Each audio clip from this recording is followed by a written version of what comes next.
আসসালামু আলাইকুম। আশা করছি তোমরা সকলে ভালো রয়েছো। এবার একটি বিশ্ববিদ্যালয়ে ভর্তি পরীক্ষায় আমাদের বায়ুমণ্ডলের বিভিন্ন অংশগুলো থেকে একটা প্রশ্ন এসেছিল।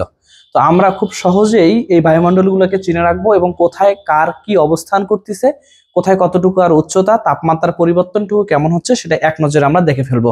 তোমরা একবার ভিডিওটা ভালো করে দেখো, তোমরা দেখবে খুব সহজেই কিন্তু এটা বুঝতে পারবে এবং সেই সাথে তোমাদের প্রিয়জন যারা রয়েছে বা অনেক বন্ধু বান্ধব রয়েছে তাদেরকে ভিডিওটা মেনশন করে দিয়ে শেয়ার করে দেবে। দেখো, আমাদের হচ্ছে ভূপৃষ্ঠ থেকে, এখান থেকে ভূপৃষ্ঠ থেকে মোটামুটি বায়ুমণ্ডলটা 500 কিলোমিটার পর্যন্ত কিন্তু বিস্তৃত থাকে। কত কিলোমিটার থাকে? 500 কিলোমিটার। সেই 500 কিলোমিটার মোটামুটি 4টি প্রধান স্তরে আমরা ভাগ করি। যার এক নম্বরকে বলা হয় ট্রোপোস্ফিয়ার বা ট্রোপোমণ্ডল, 2 নম্বরটা হচ্ছে স্ট্র্যাটোস্ফিয়ার বা স্ট্র্যাটোমণ্ডল, 3 নম্বরটা হচ্ছে মেসোস্ফিয়ার বা হচ্ছে মেসোমণ্ডল।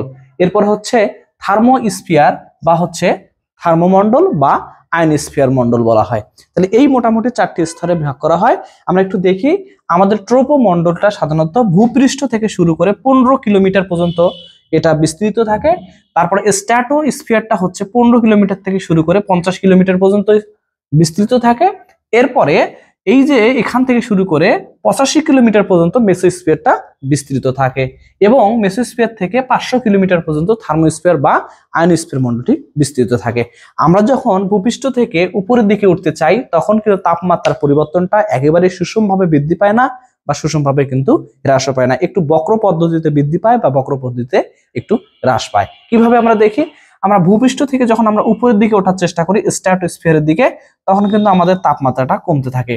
আবার স্ট্র্যাটোস্ফিয়ার থেকে যখন আমরা মেসোস্ফিয়ারের দিকে যাই তাপমাত্রাটা বাড়তে থাকে। আবার এখান থেকে যখন মেসোস্ফিয়ার থেকে থার্মোস্ফিয়ারের দিকে আমরা যখন যাই তখন তাপমাত্রা আরো কমতে থাকে।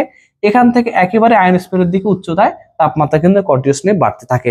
আমরা দেখতে পাই এইখানে এই যে তাপের যে একটা বক্র গ্রাফ পাচ্ছি, কোন কোন অঞ্চলে তাপমাত্রা বেশি, কোন কোন অঞ্চলে তাপমাত্রা কিন্তু কম। সেদিকের দিকে আলোচনায় আমরা দেখব এই যে 0 থেকে শুরু করে 15 কিলোমিটার পর্যন্ত যে ট্রোপোমণ্ডল আছে, এই ট্রোপোমণ্ডলে আমরা কি করে দেখা যায় যে এই ট্রোপোমণ্ডলের মধ্যে বিমান চলাচল করে। কি চলাচল করে?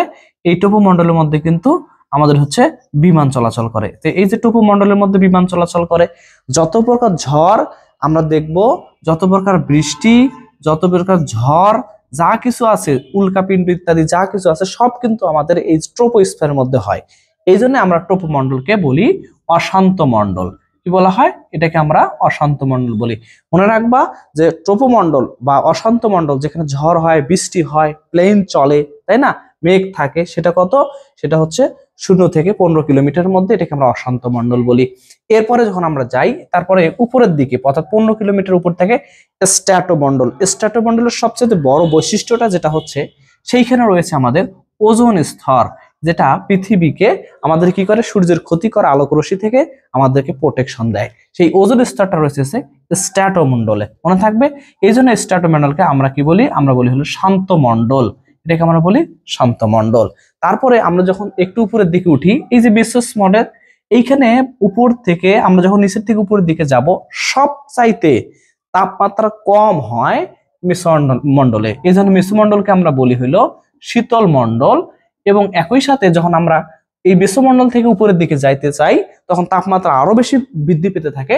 এই জন্য থার্মোমণ্ডলকে বা আয়নমণ্ডলকে আমরা বলি হচ্ছে সবচাইতে উষ্ণ মণ্ডল। তাহলে আশা করি শিক্ষার্থীরা তোমরা বুঝতে পারতেছো যে আমাদের হচ্ছে ট্রোপোমণ্ডলের নাম হলো অশান্ত মণ্ডল, স্ট্র্যাটোমণ্ডলকে বলা হয় শান্ত মণ্ডল, আর মেসোমণ্ডলকে বলা হয় শীতল মণ্ডল, এবং থার্মোমণ্ডল বলা হবে কি বলতো?